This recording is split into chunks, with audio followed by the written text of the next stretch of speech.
제가 중고등학교 시절인 80년대 초만 해도요, 각 교회마다 참 이 젊은 학생들이 많았습니다.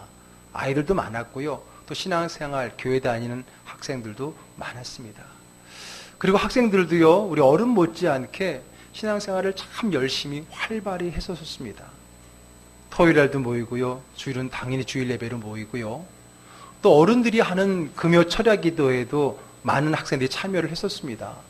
그 당시는요, 지금은 심야 기도회라고 저녁에만 하고 말지만 당시의 철야 기도는 말 그대로 철야였습니다. 밤 12시부터 4시까지. 그리고 1시간 쉬었다가 새벽 기도 5시. 그렇게 했었거든요. 일찍도 못 갑니다. 그땐 통금이 있어가지고 어차피 오면은 밤새야 됐었어요. 그런데 그것도 모자라서 우리 학생들끼리, 중고등학생들끼리 한 달에 한 번씩 우리끼리만 하는 또 철야 기도회가 있었어요. 그때 많은 우리 학생들이 은혜를 체험하고 영적인 하나님의 은혜를 많이 체험했던 기억이 있는데, 저도 그때 받았던 하나의 은혜가 있어서 나누려고 합니다. 오늘 주보에 글도 적었지만요. 고등학교 1학년 때였습니다. 철야 기도 때 기도회를 모여서 열심히 기도를 하고 하는데, 긴 시간 동안 하니까 중간에 쉬는 시간도 있었거든요. 그때 그 시간에 우리 성가대 선생님이 살짝 오셔서, 지휘하는 선생님이 오셔서 조용조용히 기도하라는 거예요. 왜냐하면 내일 성가대 해야 되니까 목소리 잘 아껴서 기도하라 그러더라고요. 알았다고. 그래서 정말 조용조용 조심조심 기도를 했거든요. 그런데요, 기도가 무르익어가면서 점점 내 마음속에 막 기도의 그런 은혜가 막 솟아오르고 내 안에 그런 부르짖음의 그 영이 임하는데 이게 절제하려니까 마음이 편치가 않는 거예요. 그래서 결단을 했습니다. 내일 성가대는 립싱크로 하기로 하고 어쨌든 그거 상관없이 내가 오늘 기도에 정말 열심히 기도해야 되겠다, 그런 마음을 가지고 하나님 앞에 열심히 기도했습니다. 아마 그 기도실에서 제 목소리가 제일 컸을 겁니다. 기도할 때 그렇게 부르짖어 기도했거든요. 당연히 한참을 기도하니까 제 목이 확 나가버려서 쉬어버렸어요. 소리도 잘 나오지 않았어요. 그럼에도 불구하고 여러분, 그 기도의 그 어떤 딱 쏟아냈을 때에 느끼는 그 기도의 시원함, 그 영적인 체증이 확 내려가는 것 같은 그 기쁨, 기도해 보신 분들은 알 거예요. 그런 기도의 기쁨 때문에 너무 좋았어요. 목소리는 나오지 않더라도. 그러다가 이제 그 기도회가 마무리되는 시점에 있어서 하나님 앞에 감사의 기도를 드리는데 갑자기 제 목소리가 돌아온 거예요. 아니, 조금 전까지만 해도 소리 한 마음 나오지 않고 속으로 막 하듯이 기도를 했는데 마지막 감사를 기도하는데 목소리가 원래대로, 기도하기 이전의 목소리로 회복이 돼서 또박또박 뚜렷하게 소리가 나오는 것 아니겠습니까? 그런 체험을 하게 된 거예요. 당연히 그래서 그날 아침에 주일 성가대는 립싱크가 아니라 제 목소리를 가지고 찬양을 할 수 있었죠. 저는 그 이후로는요, 기도할 때 절대 목을 아끼지 않습니다. 아무리 아끼지 않고 기도해도 목이 쉬지를 않습니다. 저는 기도해서 목 쉬어본 적은 없어요. 희한하죠? 감기는 걸려서, 목 감기는 걸려서 목이 쉬어본 적은 많았는데 기도 소리 때문에 크게 기도하고, 저는 가능하면 크게 기도하는데도 불구하고 목이 쉬어보지 않는, 저는 그것이 하나님이 저에게 주신 은사라고 믿습니다. 마음껏 기도하라고 주신 하나님의 은사를 그때 받았던 거예요. 만약에 제가 그때의 상황과 여건에 위축되어서 그렇게 크게 기도하지 않았더라면 이런 나에게 이런 은사가 임했을까, 그런 생각을 해보게 됩니다. 상황과 염려로 위축되지 않고 오히려 한 번 더 크게 외침으로 주어진 하나님의 은혜와 기적의 이야기였다는 거예요. 자, 오늘 우리가 나눌 이 말씀의 주인공인 바디메오도 바로 그런 어려운 상황 속에서도 위축되지 않고 한 번 더 크게 소리 외쳐 부름으로 말미암아 기적을 경험했던 그런 말씀의 주인공이 오늘 본문의 바디메오입니다. 우리가 잘 아는 이 바디메오는요, 여리고의 시각장애인이자 그리고 거지였습니다. 자, 오늘 본문의 말씀 46절 읽어볼게요. 그들이 여리고에 이르렀더니 예수께서 제자들과 허다한 무리와 함께 여리고에 나가실 때에 디메데오의 아들인 맹인 거지 바디메오가 길가에 앉았다가, 그는요 시각장애인, 성경 맹인으로 표현되어 있죠. 시각장애인이었어요. 그러니까 혼자서는 아무것도 할 수 없고 그래서 구걸로 자기의 삶을 연명해가는 그러한 사람이었다는 거예요. 그런데 그는 비록 눈은 멀었지만 귀는 먹지 않았잖아요. 그의 귀에 들려오는 이야기가 있는데 다름 아닌 나사렛 예수가 이 우리가 살고 있는 여리고에 오셨다는 이야기가 들린 겁니다. 아니 그 이전에 먼저 나사렛 예수가 어떤 사람이냐는 이야기가 먼저 들려왔었겠죠. 나사렛 사람 예수라는 사람이 있는데 그가 지금 우리 온 나라를 다니면서 수많은 병자들을, 아무도 못 고치는 불치병 환자들을 고치고 귀신을 쫓아내고 심지어는 죽은 자도 살렸더라라는 이야기가 바로 이 여리고의 시각장애이자 거지인 바디메오의 귀에 먼저 들려왔었다는 거예요. 여러분 지난번에도 말씀드렸지만 믿음은 들음에서 시작되는 거잖아요. 자, 그 이야기를 들었을 때에 바디메오 마음에 어떤 마음이 들었겠습니까? 야, 그 능력 많은 예수님이 여기에도 왔으면 좋겠다. 아니, 나에게도 오셨으면 좋겠다. 그리고 그분이 나의 병, 나의 보지 못하는 이 문제도 해결해 줬으면 좋겠다라는 그런 마음이 생기지 않았겠습니까? 그리고 그런 마음은 그분이 나에게만 오신다면은 나도 치유받을 수 있을 거야 라는 기대감과 더불어서 믿음으로 발전하게 된 겁니다. 즉 예수에 대한 그 소문이 오늘 그분의 능력에 대한 믿음과 그 믿음의 그 능력에 대한 소망으로 발전하게 됐다라는 거예요. 그런데 그 소망이 현실이 된 겁니다. 그 믿음이 오늘 앞에 현실이 된 거예요. 그렇게도 마음속으로 사모했던 그 예수, 한 번도 본 적이 없는, 아니 눈을 떠도 못 볼 그가 오늘 예수가 자기 동네에 왔다는 것을 귀를 통해 듣게 되었다는 거예요. 여러분 눈을 보지 못하니까 그만큼 더 청각은 발달하지 않았겠어요? 사람들이 수군수군 거리고 또 일어나는 그 소리들을 잘 종합해 본 결과 결국은 그 소문의 주인공이었던 그 예수가 우리가 사는 여리고성에 어쩌면 내가 있는 이 자리 어느 반경에 들어와 계시다는 것을 그가 직감할 수가 있었던 겁니다. 그래서 어디쯤에 얼마만큼 떨어져 계신지는 모르지만 분명히 여기 어딘가에 계신 것 같다는 그 생각에 확신을 가졌을 때에 그가 큰 소리로 그 예수를 부르게 됩니다. 자, 47절 한번 읽어볼까요? 나사렛 예수시란 말을 듣고 소리질러 이르되 다윗의 자손 예수여 나를 불쌍히 여기소서 하거늘. 예. 자, 여러분 성경의 기록을 잘 보세요. 기록을 자세히 보면 거기에 더 큰 은혜의 코드들이 많이 들어있는데 나사렛 예수시란 말을 듣고 이제 그분을 부르는데 뭐라고 불렀어요? 나사렛 예수여라고 불렀어요? 아니죠. 다윗의 자손 예수여라고 불렀단 말이에요. 자, 나사렛 예수다라는 말은 그냥 평범한 인간을 가리킬 때 하는 말이에요. 유대인들은 이름 앞에 항상 출신이나 그의 아버지 이름을 댔거든요. 어디 출신 누구 혹은 누구의 아들 누구 이렇게 부르게 되는데 나사렛 예수라는 것은 나사렛 출신 예수라는 거거든요. 어쩌면 평범한 사람의 이름입니다. 그런데 그 이름을 그가 오셨다는 얘기를 들었지만은 그가 그 예수를 부를 때는 나사렛 예수라 부르지 않고 다윗의 자손 예수라고 불렀다는 거예요. 자, 그럼 다윗의 자손이라는 의미는 뭡니까? 이스라엘 사람들에게 있어서 다윗의 자손이라고 하는 그 의미는 바로 메시아를 이야기하는 겁니다. 왜냐하면 구약에서 많은 메시아의 예언이 나오는데 그 예언의 모든 결론은 다윗의 뿌리, 다윗의 자손을 통해서 메시아가 온다는 거예요. 그렇기 때문에 이스라엘 사람들에게 있어서 다윗의 자손 그 말은 다윗의 후손을 얘기하는 게 아니라 메시아를 상징하는 그들만의 표현이었던 거예요. 즉 예수님을 나사렛 예수를 그냥 나사렛 예수로 부르지 않고 다윗의 자손 예수라고 불렀다는 것은 그분을 뭐로 고백하고 있는 거예요? 메시아로 고백하고 있는 거예요. 아니 어떻게 만나보지도 않은 사람이 손만 듣고 그를 메시아로 인정할 수 있을까? 그게 믿음인 거죠. 아니 어쩌면 믿음이라기보다는 그분이 그랬으면 좋겠다라는 그의 마음, 그의 어떤 간절한 마음, 간절한 그의 믿음의 표현이었을지도 모릅니다. 어쨌든 그 나사렛 예수라고 불렀다는 거예요. 그런데 여러분 특별히 한 번 더 그를 메시아로 인정하고 싶을 건데 왜 그러면 이 바디메오는 그를 메시아로 인정하고 싶었을까? 왜냐하면 메시아의 역할이 있기 때문에 그래요. 이분이 메시아라면 그분이 나에게 해줄 수 있는 것이 있기 때문에 그렇습니다. 자, 구약에 보게 되면 많은 선자들이 메시아의 사역에 대한 예언의 말씀을 담고 있는데 그 중에서도 이사야 선지자가 한 메시아에 대한 예언의 말씀을 보게 되면 이 사람과 연관되는 게 있어요.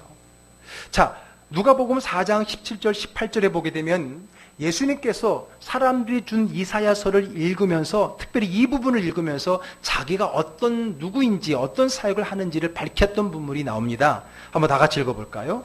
선지자 이사야의 글을 드리거늘 책을 펴서 이렇게 기록된 데를 찾으시니 곧 주의 성령이 내게 임하셨으니 이는 가난한 자에게 복음을 전하게 하시려고 내게 기름을 부으시고 나를 보내사 포로된 자에게 자유를, 눈먼 자에게 다시 보게 함을 전파하며 눌린 자를 자유롭게 하고. 자, 이 말씀 중에 오늘 바디메오가 가장 강조하고 싶은 부분이 뭐겠어요? 눈먼 자에게 다시 보게 함을.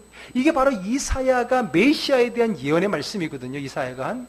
그 말씀을 기억하면서 오늘 이분이 바로 이사야가 예언한 메시아이기를 기대하며 고백하면서 그 메시아이신 예수님이 눈먼 나를 보게 해주실 그 믿음을 담아서, 그래서 예수님을 그냥 나사렛 예수라는 말을 들었지만은 그를 뭐라고 불렀다고요? 다윗 자손 메시아 예수님, 나를 불쌍히 여겨달라고 기도했다라고 하는 거예요. 그의 메시아직을 기대하면서 그에게 부르짖었던 겁니다. 나를 불쌍히 여겨서 당신의 메시아의 능력을 활용하여 내가 보지 못하는 나의 눈을 보게 하옵소서. 그런 그의 믿음을 담아 소리쳐 부르짖었던 거예요. 자, 그런데 그렇게 부르짖었더니 어때요? 무슨 문제가 생기나요? 바로 난관에 봉착하게 됩니다. 즉 방해가 일어나기 시작합니다. 자, 48절의 앞부분만 읽어볼까요? 많은 사람이 꾸짖어 잠잠하라 한데, 자, 많은 사람들이, 그 주변에 있는 사람들이 그렇게 소리 지르는 그 바디메오를 향해서 조용히 해! 근데 꾸짖었다 그랬잖아요. 왜 아니겠어요? 거지 나사로니까 뭐 인격적으로 얘기했겠습니까? 이 거지가 말이야, 너 가만히 있어, 너는 빠져, 막 이렇게 험한 말을, 그를 무시하는 말을 해야 되지 않았겠습니까? 그랬잖아요. 방해하고 조용히 하라고, 잠잠하라고 이야기했다는 거예요. 그럼 어떻게 해야 될까요? 바디메오는 어떻게 될까요? 여러분들이 하면 어떻게 될까요? 여러 가지 생각을 해보게 됩니다. 이 사람들의 말을 들어야 될까? 사실 여러분, 이 사람들의 말을 듣지 않아서 이 사람들로부터 밖으로 나가게 되면은 사실 이 사람은 혼자서 할 수 있는 사람이 아니잖아요. 이 사람들이 도와주고 이 사람들이 적선을 해주어야 살아가는 사람인데, 이 사람들의 말을 듣지 않고 이 사람들에게 미움을 받아서 결국은 버려지게 되면 나는 혼자 살아갈 수 없거든요. 어쩌면 그들의 말을 들어야 될지도 모르잖아요. 더 이상 구걸 생활을 못할 수도 있는 지경에 이를 수 있으니까. 큰 걸 얻으려다가 오히려 그나마 있던 것도 빼앗길 수 있는 그런 처지에 놓였다는 거예요. 자, 여러분, 지난주도 말씀드렸지만은 우리가 뭔가 한 걸음 더 나아가려고 하면 항상 거기는 난관이 있고 문제가 있고 방해가 있는 거예요. 여러분, 지난주에 베드로의 말씀이었잖아요. 베드로가 예수님 말씀처럼 깊은 데로 가서 한 번 더 그물을 내려야 되는데, 일반적인 상황 속에서 그가 그렇게 하지 못할 이유가 세 가지 있다고 말씀을 드렸죠. 기억나세요? 무슨 문제가 있다고 했어요? 육체의 문제, 마음의 문제, 그리고 습관과 환경의 문제가 있다고 했어요. 그렇죠? 습관과 경험의 문제가 있다고 했어요. 육체는 밤새도록 고기를 잡다 왔기 때문에 피곤해서 못 갈 이유가 있는 거죠. 마음의 문제는 어젯밤에 한 마리도 못 잡아서 마음이 힘들고 상처받고 어려웠어. 못 갈 이유가 있는 거죠. 또 하나는 뭐예요? 그 시간에 그 자리에 고기를 잡으러 가본 적이 없고, 그 시간 그 자리에 고기가 있어 본 적도 없고, 그렇게 고기를 잡았다는 이야기 들어본 적도 없고, 그런 경험도 없다는 거예요. 이것이 그가 가지 못할 이유였다고 했잖아요. 그렇죠? 그리고 그 세 가지 이유는 베드로만의, 그 갈릴리만의 문제가 아니라 오늘 우리가 신앙의 한 걸음을 더 나아가야 되는데도 불구하고 그러지 못할 우리의 이유이기도 하다라고 말씀드렸습니다. 자, 그러면 오늘 이 바디메오에게 있어서 한 번 더 외쳐야 되는데 한 번도 외치지 못할 이유가 있느냐는 거죠. 그리고 있다는 거예요. 그리고 그 문제는 오늘 우리 신앙의 한 걸음 나아가기에 어려운 이유와 같다는 거예요. 그럼 바디메오가 한 번 더 잠잠해 라고 자기를 도와줄 수밖에 없는 그 주변 사람들의 그 말을 듣고 잠잠할 수밖에 없는 이유가 뭐냐는 거예요. 첫 번째는 방해지요. 그가 한 번도 외치기 힘든 이유가 있는데 첫 번째는 방해라고 하는 겁니다. 방해. 즉 환경이 따라주지 않는다는 거예요. 여러분, 내가 하나님께 한 걸음 더 나아가려고 하면 갑자기 없던 방해가 생기는 경우가 많습니다. 그렇죠?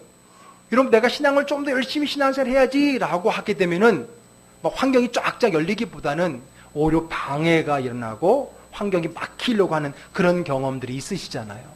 사탄이 방해하고 사람이 방해하고 환경이 방해합니다. 새해 들어서 여러분들 새벽기도 한번 작정하고 한번 해봅시다. 여러분들도 그런 마음을 가지고 한번 해봐야지라고 마음을 먹었더니 어때요? 방해가 있어요, 없어요? 있죠. 여러 가지 방해가 있다는 얘기가 나한테 막 들려오더라고요. 전날 일찍 자야 되는데 잠이 오지 않아. 또 새벽에 갑자기 멀쩡한 화장실 타일이 떨어져 버렸대, 어느 집은. 진짜 우리 교회 안에 있었던 일들이잖아요. 또 알람이 안 울렸대. 또 갑자기 비가 오더래. 마음 먹었더니. 그러저러한 여러 가지 환경이나 그런 상황이 나를 도와주는 게 아니라 오히려 나를 방해하는 그런 장애물로 등장할 때가 많이 있다는 거예요. 이 방해를 이기지 못하면 어떻게 되는 거예요? 여전히 거기에 머무른 거예요. 그러면서 그런 핑계를 대죠. 그래, 내가 언제부터 새벽기도 나갔다고. 또 계속 나갈 것도 아닌데 혹은 다음부터 가지 내일부터 하지. 이런 핑계로서 결국은 그 자리에 멈추게 만들려고 하는 그런 움직임들이 신앙생활에 있어요, 없어요? 있다는 거예요. 그게 우리로 하여금 한 발자국 더 나아가도록 하는데 방해가 된다라고 하는 거예요. 그러나 여러분, 이 방해를, 이것을 극복하는 방법을 우리가 좀 배우는 거거든요. 자, 먼저 여러분, 이런 방해와 장애를 이상하게 생각하지 말고 두려워하지도 마세요. 아예 마음을 먹으세요. 내가 한 걸음 나아가려고 하면 분명히 방해가 있고 장애가 있다라는 것을 미리 알고 계시면 놀라지 않을 거예요. 그러나 그걸 아세요. 방해는 우리에게 겁을 주려고 하는 것이지 우리를 막지는 못하는 거예요. 겁을 먹고 거기에 멈추게 만드는 건데 우리는 실제 하지 않는 그것 때문에 위협을 받고 멈출 때가 많다는 거예요. 전에도 얘기를 했죠. 방해나 갈등이 없는 것 신앙생활을 잘하고 있는 게 아니라고요. 방해가 없고 장애가 없다는 것은, 내 신앙생활이 편하다는 것은요, 내가 이 자리에 머물러 있다는 거예요. 안주하고 있다는 거예요. 그러나 우리가 한 단계 더 나아가려고 하면은 당연히 방해가 있고 장애가 있는 거예요. 그러니까 방해가 있고 장애가 있으면은 낙심할 것이 아니라 내가 좀 성숙해지려고 하는 지금 기회에 봉착했구나라고 생각하면 될 겁니다. 방해, 갈등이란 한 걸음 더 나아가는 자가 겪는 가장 기초적인 현상이다. 오히려 그것이 없는 것은 내가 지금 나태해진 거고 안주하고 있는 거라고 생각하면 될 거예요. 여러분, 지구를 떠나서, 이제 우주선이 지구를 떠나서 우주를 나아가려고 하면은 가장 큰 방해가 뭘까요? 가장 큰 방해가 뭐예요? 이 집사님, 항공우주연구소에 계시니까. 로켓이 이 지구를 떠나서 우주로 나아가려면 가장 큰 방해가 뭐예요? 지구의 중력이잖아요. 맞죠? 지구의 중력을, 이걸 이기지 못하면 그 무궁한 우주로 나아갈 수가 없는 거예요. 그래서 이 중력을 이길 수 있는, 이 중력보다 더 앞으로 나아가게 하는 연료를 추진하면서 로켓을 쏴가면서 올라가는 거예요. 그래서 이 중력이 끝나는 대기권까지는 얼마나 힘이 들겠어요. 그래, 거기서 멈추면 안 되죠. 더 힘을 내서 그곳을 딱 나가면 어떻게 돼요? 딱 이제 지구의 중력이 끝나는 그 대기권을 딱 나가고 나면 어때요? 잔잔해지면서 이제는 그 어떤 중력에 끌림없이 마음껏 오히려 조그만 연료를 가지고도 더 멀리 더 빠르게 날아갈 수 있게 되는 것. 그걸 한번 상상해 보자는 거예요. 우리도 신앙의 어떤 한 단계를 넘어가기 위해서 우리의 지난날에 우리의 바운더리의 중력이 우리를 끄집어 다니잖아요. 왜 안 하던 걸 하려고 그래? 그냥 너 그냥 한 대로 해. 이 정도로만 해. 뭘 거기까지 하려고 그래. 네가 목사 될 거야. 막 속으로 막 그런 마음들이 있어서 나를 붙들어 놓으려고 하는 거예요. 내 마음 안에 습관적인 자기의 믿음의 중력이. 그런데 어떻게 돼요? 그걸 뚫고 벗어나야 이전에 경험해 보지 못했던 새로운 우주의 광활한 은혜를 경험할 수 있다라고 하는 거예요. 그러기 위해서는 어떻게 해요? 벗어나기 위해서는 많은 에너지가 필요하죠. 그러므로 여러분, 뭔가 지금 나의 신앙생활에 방해가 있는 것을 두려워하지 마세요. 그것은 내가 지금 머물지 않고 안주하지 않고 한 단계 더 나아가려고 애쓰고 있다는 것을 스스로 인정하고 격려하고 칭찬해 주시기를 주의 이름으로 부탁드립니다. 그 방해 앞에 금방 꼬꾸라져 넘어져서 아이 그래 내가 뭘 난 여기까지만 하고 머물지 말라는 거예요. 위축되지 말라는 거예요. 자, 바디메오는 어땠어요? 잠잠하라. 그런 방해와 또 그 사람들이 말을 어기면 사실 쉽지 않다 그랬잖아요. 그런 방해 앞에 어떻게 했습니까? 잠잠했습니까? 아니에요. 다시 한번 읽어볼게요. 48절 끝까지.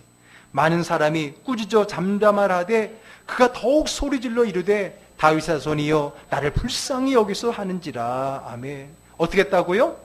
잠잠한 게 아니라 더욱 크게 소리 질렀다 그랬습니다. 더 크게 소리 지른 거예요. 여러분 더욱이라는 말, 더 크게라는 말이잖아요. 이게 중요한 거예요. 일만큼 했더니 방해가 있었어? 그럼 멈추는 게 아니라 그 다음에 어떻게 돼요? 적어도 2 이상 하는 거예요. 그걸 더 이상 극복하려면 그 이전에 쏟았던 힘보다 배 이상을 해나가야 된다라고 하는 거예요. 멈추거나 포기한 것이 아니라 더 크게 소리 질렀습니다. 이제 이게 그 방해 상황을 넘어가는 방법이야. 방해를 만나게 되면 그래 방해하지 좋았어. 그러면 어떻게 돼요? 그 2배 이상으로 내가 힘을 쏟아서 그거를 극복해내는 체험을 가질 때 우리는 중력을 방해하지 않는 그 우주의 은혜를 경험할 수 있다는 거예요. 유혹과 방해에 지거나 타협하면요, 나는 절대 그 단계를 넘어갈 수 없습니다. 그리고 사탄도 알아요. 환경도 알아요. 아, 얘는 요것만 하면 딱 멈추는구나. 그럼 어떻게 했어? 다음에도 열심히 하려고 그러면은 그것만 딱 들이대는 거야. 그럼 멈추거든요. 그게 약 잡히는 거잖아요. 책 잡히는 거잖아요. 그렇기 때문에 그런 방해가 있을 때 두려워하지 말고요.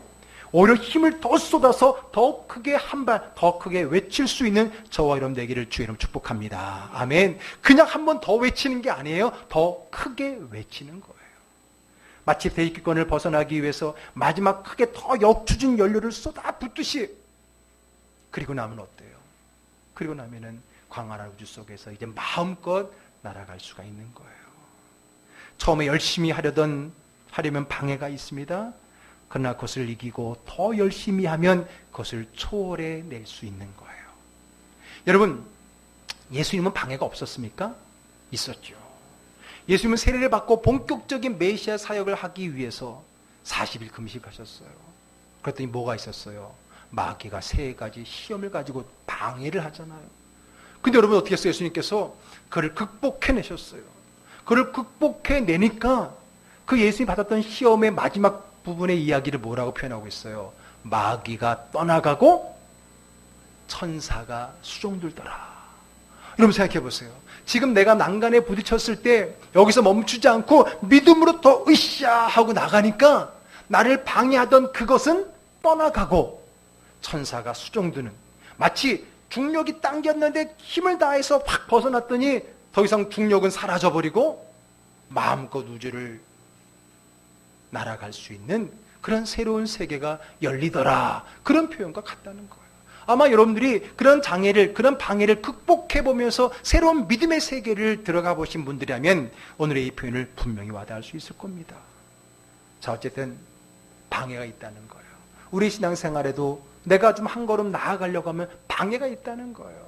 그걸 어떻게 극복할 수 있다고요? 더 크게 부르짖고 더 크게 힘을 내어서 한 발 내딛음으로써 우리가 극복해내면서 그 단계를 넘어설 수 있다는 거예요. 자, 2번째는요. 오늘 바디메오가 잠잠해 그랬을 때 고만했을 수도 있을 2번째 이유는, 첫 번째는 방해 때문이었고요. 2번째는 뭐예요? 2번째는요. 보이지 않는다는 거예요. 보이지 않으니까 사실 확신이 떨어질 수 있다는 거잖아요. 여러분, 보이지 않는 것을 정말 힘든 거예요. 우리 신앙생활을 할 때에 잘 보이지 않는다는 거. 그 말은 뭐냐면 뭔가 내가 신앙생활을 했는데 거기에 대한 결과가 보이지 않는 것까지 포함해서입니다. 그러면요 금방 힘이 떨어져 버리거든요. 더 나아갈 힘을 잃어버릴 때가 있어요. 정말 그럴까? 정말 기도하면 이루어질까? 정말 예수님이 메시아 맞을까? 정말 말씀대로 살면 복을 받을 수 있을까? 정말 하나님이 나와 함께 하실까? 정말 목사님 말씀대로 한번 살아가면 나도 될 수 있을까? 여러분, 우리는 아직 가보지 않은 것에 대한, 보이지 않는 것에 대한 그런 두려운 마음이 있다는 거예요. 그러나 여러분, 역설적으로 지난번에도 말씀을 드렸지만은 보이지 않기 때문에 무엇이 필요하다고요? 믿음이 필요한 거예요. 보이는 것은 믿는 게 아니에요. 보이는 것은 확인하는 거죠. 보이지 않기 때문에 뭐가 필요한 거예요? 믿음이 필요한 거예요. 믿음은 보이지 않는 세계를 보게 하는 눈이라고 말씀을 드렸잖아요. 믿음은 히브리서의 말씀처럼 바라는 것들이 실상이고 보이지 않는 것들의 증거라 그랬습니다. 보이지 않기 때문에 못 믿겠다고 말하지 말고 보이지 않기 때문에 믿겠다라고 말하는 저와 여러분 되기를 주의 이름으로 축복합니다. 보이지 않기 때문에 내가 믿어보렵니다. 보이면 뭘 믿어, 그냥 확인하면 되지. 보이지 않기 때문에 믿는 거예요. 보이지 않기 때문에 우리의 믿음이 필요한 거예요. 그러면 보이지 않는 것은 큰 두려움이지만 보이지 않는 것은 또 다른 믿음의 기회가 되는 거예요. 히브리서 11장 6절 말씀 읽어볼게요. 믿음이 없이는 하나님을 기쁘시게 못하나니 하나님께 나아가는 자는 반드시 그가 계신 것과 또한 그가 자기를 찾는 자들에게 상 주시는 이심을 믿어야 할지니라. 아멘. 그가 자기를 찾는 자들, 보이지 않지만 그를 간절히 있음을 믿고 확증하고 부르짖어 기도하는 자에게 하나님은 외면하지 아니하고 상 주시고 기적을 주심을 믿으라 그랬던 겁니다. 보이지 않는다고, 경험해 보지 않았다고 의심하고 낙심하고 포기하고 그 자리에 주저앉지 마시길 바랍니다. 바디메오는요, 보이지 않지만은 위축되거나 주저앉지 않았습니다. 오히려 더 크게 소리 질렀어요. 보이지 않기 때문에 오히려 더 크게 소리를 질렀어요. 그 결과 어떻게 되었습니까? 49절 읽어볼게요. 예수께서 머물러 서서 그를 부르라 하시니 그들이 그 맹인을 이르되 안심하고 일어나라, 그가 너를 부르신다 하매. 자, 어떻게 했어요? 예수님이 들으셨어요. 아니, 그러면 처음에 불렀을 때는 예수님이 못 들었을까요? 아니요, 예수님은 들으셨을 거예요. 왜냐하면 예수님은 작은 신음에도 응답하시는 분이기 때문에. 근데 오늘 성경에는요, 두 번째 그가 그럼에도 불구하고 부르짖었을 때에 예수님은 어떻게 했어요? 그를 불러오라고 말씀을 하신 거예요. 불러오라고 했을 거예요. 왜? 그의 무엇을 보신 거예요? 그의 믿음을 보신 거예요. 예수님이 부르시자 조금 전까지 꾸짖으며 잠잠하라고 소리치고 야단쳤던 그 사람들의 태도가 변합니다. 뭐예요? 환경이 변하기 시작하는 거예요. 내가 예수 앞에 그럼에도 불구하고 부르짖었을 때 이제 환경이 변하는 거예요. 나를 방해하던 그 사람들의 태도가 변했어요. 어떻게 해요? 안심하고 일어나라, 그가 너를 부르신다. 이렇게 변했어요. 조금 전까지 거지 새끼가 하면서 막 욕을 하면서 꾸짖었던 그 사람들이 이제 예수님의 주목을 받게 되니까, 야, 괜찮아 예수님 너 부르시냐면 가봐, 이런 태도로 바뀌게 되었다는 거예요. 그랬더니 바디메오가 어떻게 했습니까? 보이진 않지만 그 말을 들었을 때 어떻게 했어요? 50절 읽어볼게요. 맹인이 겉옷을 내버리고 뛰어 일어나 예수께 나오거늘. 어떻게 했어요? 당연히 예수님께로 뛰어갔지요. 그런데 여러분, 그냥 뛰어갔다고 성경은 표현하지 않고 겉옷을 내버리고 뛰어갔다고 말합니다. 아니, 겉옷이 뭐길래? 겉옷이 뭐길래? 아니, 거지가 뭐 겉옷 명품이 있겠어요? 누더기 옷이겠죠. 근데 그 누더기 옷을 버리니까, 아, 이 옷 입고 예수 앞에 가면 냄새 나니까 뭐 후진 거니까 뭐 그러고 버린 거예요? 그런 의미가 아닙니다. 성경에서 여러분 겉옷이라고 하는 것은 그 사람의 신분, 정체성을 상징하는 거예요. 신분과 정체성을 상징하는 거예요. 그러니까 겉옷을 내버렸다라고 하는 표현은 뭐예요? 자기의 정체성, 자기의 신분, 지난 과거의 자기의 모습을 내던진 거예요. 새로운 세계를 향하여 가기 위한 그 출발을 겉옷을 내버리는 것으로 경우 표현을 하고 있는 걸 보게 됩니다. 뭡니까? 자신의 지난 삶을 버리고 떠나는 거예요. 그렇습니다. 그는 치유받고 겉옷을 버린 게 아닙니다. 예수님을 만나고 은혜 받고 나서 버린 게 아니라 예수님의 자리에 나아갈 때 이미 벗어버리고 간 거예요. 왜요? 이미 그는 예수님을 만나고 난 후에 다시 이전의 삶으로 돌아올 마음이 없기 때문에 그래요. 아니, 그렇지 않겠다는 자신의 확신과 결단이 들어있는 겁니다. 여러분, 내가 주님 앞에 나아갈 때 겉옷을 벗고 나간다는 건 뭔지 아세요? 하나님 앞에 나아가서 문제 해결받고 다시 돌아오지 않겠다는 거예요. 그 말은 뭐냐면 우리말로 말하면 사생결단이고 배수의 진을 치는 거예요. 배수의 진을 친다는 게 뭐예요? 내가 돌아올 길을 끊어버린다는 거예요. 그 말은 뭐예요? 이 길밖에 없다. 괜히 하다 힘들면 내가 돌아올 수도 있잖아요. 그러니까 내가 아예 애당초 돌아가지 않겠다는 결단을 가지고 돌아올 길을 끊어버리는 거예요. 그걸 배수의 진을 친다고 얘기하는 거잖아요. 그게 바로 오늘 겉옷을 벗었다는 표현인 거예요. 내가 다시 옛생활로 돌아오지 않으리라, 그런 믿음의 마음을 가지고 나아갔던 거예요. 여러분, 이스라엘 백성들이 출애굽을 할 때 홍해가 열리잖아요.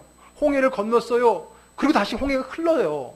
근데 그냥 홍해가 다시 흘렀다라고 표현하는 게 아니라 성경의 내용은 하나님이 애굽으로 가는 길을 막으셨다라고 표현을 하는 거예요. 홍해가 다시 흐르는 걸 보고 아이고 이제 우리가 돌아갈 길이 막혔네, 그걸 보여주는 거예요. 우리 아기들 막 우유 많이 먹다 이제 우유 끊고 이제 이유식 먹고 밥 먹고 그러려면 어떻게 해야 돼요? 이걸 끊어야 되는데 자꾸 습관적으로 젖꼭지를 빨면은 그 어때요? 젖병의 아예 보는 앞에서 젖꼭지를 자르잖아요. 그렇죠? 아이고 이제 없네 하고 퍼포먼스를 하잖아요. 그러면 애가 아유 이제는 젖꼭지가 없구나, 이제는 밥 먹어야 되겠다, 이렇게 마음속에 결단을 하고 뭐예요? 포기하는 거잖아요. 우리도 신앙에 그런 게 필요해요. 근데 우리 신앙은 어때요? 한번 해보고죠. 한번 해보고 아니면 다시 돌아올 준비는 늘 하고 있잖아요. 그게 뭐예요? 계산하고 자로 재고 눈치 보고 상황에 끌려가는 그런 믿음으로 사서는 안 된다는 거예요. 그런 믿음이 아니라 다시는 이전의 삶으로 돌아가지 않으리라는 확신을 하고 이전의 삶으로부터 떠나가는 그런 확신과 결단의 믿음을 보였다는 거예요. 그 표현이 바로 겉옷을 벗고 뛰어갔다는 거예요. 여러분, 우리가 왜 우리의 믿음의 한계를 잘 극복하지 못하는지 알아요? 그냥 한번 해보기 때문에 그래요. 그냥 한번 해보다가 안 되면 다시 원위치. 그러나 어떤 사람은요, 다시는 내가 이전의 생활에 반복하지 않으리라 결단을 하고 이전과 삶을 끊어버리고 믿음으로 자기를 내모는 사람들이 있어요. 그럴 때 그 사람들이 믿음이 더 큰 하나님의 은혜의 자리에 나아가고 광활한 우주를 경험할 수 있는 것을 보게 됩니다. 이런 그의 믿음을 보시고 이 모든 표현들이 바로 그의 믿음의 표현이었던 거죠. 그것을 보시고 아시는 예수님께서 어떻게 말씀하십니까? 이제 마지막 절 읽어볼게요.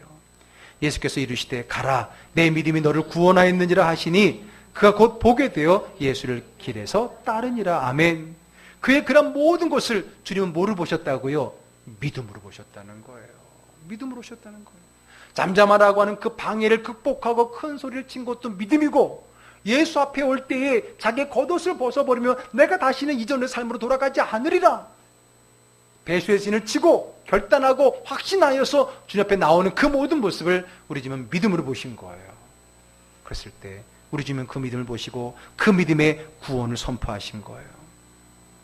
물론 바디메오도 그의 결단처럼 다시 옛상으로 돌아가지 않았어요. 뭐라고 표현하고 있어요? 길에서 예수를 따르니라. 그 말은 뭐예요? 거기서부터 예수의 제자가 됐다라고 하는 겁니다. 그 말은 뭐예요? 그 믿음이 이제는 여기서부터 다시 시작이 되는 거죠. 다시 돌아가지 않는다는 거예요. 해마다 1년만 연초만 되면 다시 시작이 아니라 이제는 올해의 시작은 작년의 시작보다는 높은 곳이어야 되는 거 아니에요?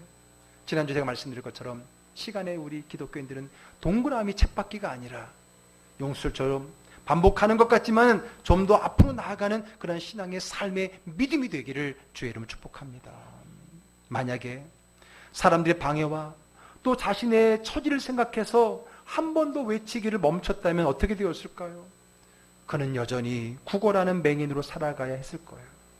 그러나 반대를 이기고 한 번 더 크게 외쳤을 때에 그는 주님 앞에 섰고 기적의 주인공이 되었을 뿐만 아니라 평생 예수를 따르는 제자가 되었다는 겁니다. 알아요. 힘들다는 거. 왜 아니겠어요? 지금 나의 삶의 자리를 벗어나는 게 얼마나 힘들어요. 아브라함도 고향을 떠나기가 쉬웠겠습니까? 그러나 힘들고 어려워도 또 해보지 않고 가보지 않은 길이라 할지라도 믿음으로 한 번 더 크게 외쳐 기도해보고 나아갈 때 그 앞길이 열리는 줄을 믿으시길 바랍니다. 특별히 오늘은요, 한 번 더 외쳐라기 때문에 이거는 기도와 연관이 되는 거예요. 물론 다른 신앙과도 연결되겠지만 특별히 오늘 외쳐라는 부분은 기도와 관계되는 거기 때문에 제가 여러분들에게 한 가지만 말씀을 드리고 오늘 말씀을 마무리하려고 합니다. 저는 여러분들이 특별히 올해에 기도의 한계를 돌파할 수 있기를 주의 이름으로 축복합니다. 여러분, 기도의 한계가 뭐가 있을까? 간단하게 세 가지를 말씀드릴게요. 기도의 한계는 소리의 한계가 있고요. 기도 소리의 한계. 두 번째는 기도 시간의 한계. 세 번째는 기도 내용의 한계입니다. 자, 기도 소리의 한계는 아까 제가 저의 체험을 얘기했습니다. 내 기도 소리는 여기까지밖에, 또는 여러 가지 상황 속에. 그러나 그것을 뛰어넘어서 부르짖어 기도했을 때 목은 쉬었지만 다시 회복하는 은사와 축복을 주셨다 그랬잖아요. 여러분, 기도 소리에 자기 한계를 뛰어넘어보세요. 아유, 나는 그냥 요 정도. 아유, 하나님이 귀가 답수셨냐? 조그맣게 해도 다 들어 알아요. 그 얘기를 하고 있는 게 아니에요. 그러나 여러분, 우리가 정말 나의 문제를 앞두고 하나님 앞에 간절하게 부르짖어 기도할 때가 있는 거잖아요. 그때조차도 조용히 하는 게 아니잖아요. 여러분, 기도 소리 한계를 극복해 보세요. 여러분들이 낼 수 있는 기도의 소리 한계를 한번 극복해 보라는 거예요. 참, 옛날에는 여러분 산기도 많이 다녔잖아요. 우리 교회에서 산기도들 많이 갔어요. 산에서 기도하면 웬만큼 소리 내갔거든요. 기도 소리가 안 들려요. 그러니까 막 그걸 극복하기 위해서, 또 그 두려움을 극복하기 위해서 소리를 얼마나 열심히 질렀는지. 기도 소리의 한계를 넘어보세요. 아, 그게 기도와 무슨 상관이 있는가? 해보세요. 해보지도 않고 그게 뭐가 중요한가 얘기하지 마세요. 기도 소리의 한계를 경험해 보세요. 저와 같은 은혜의 체험이 있을 줄 믿습니다. 두 번째 뭐예요? 기도 시간의 한계예요.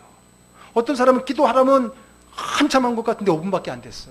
할 게 없어. 기도의 5분에 한계 있는 사람, 30분에 있는 사람, 1시간에 있는 사람. 새벽에도 보면 딱 기도 돌아가는 시간이 다 정해져 있어. 물론 그 다음 일정 때문에 그럴 수 있겠지만은 한번 극복해 보세요. 1분만 더, 10분만 더, 30분만 더, 1시간만 더. 한번 여러분들 그걸 극복하고 정복해 나가 보세요. 이런데 기도의 세계가 달라지는 거예요. 시간이 뭐가 중요하냐? 라고 말하는 사람이 있지만 그런 사람 치고 시간의 질도 별로 안 좋아. 양보단 질이죠 라고 말하지만 양을 가지고 문제 삼는 사람들은 사실 질도 안 좋아. 한번 해보세요. 그 시간을 돌파해 보세요. 세 번째 뭐예요? 기도의 내용을 돌파하라는 거예요. 그 말은 뭐예요? 기도 제목을 돌파하라는 거예요. 내가 준비한 기도 제목 다 하고 나면 할 거 없지요? 바로 그때가 진짜 기도 시간인 거예요. 그때가 하나님 나를 어떤 기도의 제목을 주시는가, 그때 하나님 나를 어떤 기도로 인도하시는가를 체험할 때 진정한 기도의 영적인 은혜를 체험하게 되는 거예요. 그래서 여러분, 기도의 소리, 기도의 시간, 기도의 내용을 극복해 봐야 돼요. 늘 그 안에서만 앵무새 얘기하듯이 기도하지 마시고 한번 여러분 스스로가 올 한 해 정해놓고 극복해 보세요. 그리고 극복한 그 자리 다음 나의 기존의 습관적인 중력을 벗어난 그 자리에서 경험하게 될 신비로운 영적인 기도의 체험이 여러분들 가운데 있기를 주의 이름으로 축복합니다. 이걸 알아야 돼요. 이거는 말씀을 듣는 것으로 되는 것이 아니에요. 그 말씀대로 실천하고 기도의 재단 속에서 내가 극복하고 내가 경험해야 될 내게 주실 하나님의 은혜라고 하는 겁니다. 부디 바라기는 우리가 힘들고 어려운 환경이 각각은 다르고 각각의 한계는 다르지만은 분명한 것은 우리가 한 번 더 크게 소리쳐 외쳐 기도하고 여러분들의 기도의 세계를 좀 더 넓혀서 더 큰 하나님의 기적을 만나고 그 광활한 우주 속에서 마음껏 하나님의 은혜를 누릴 수 있는 저와 여러분 되기를 주의 이름으로 축복합니다. 기도하겠습니다.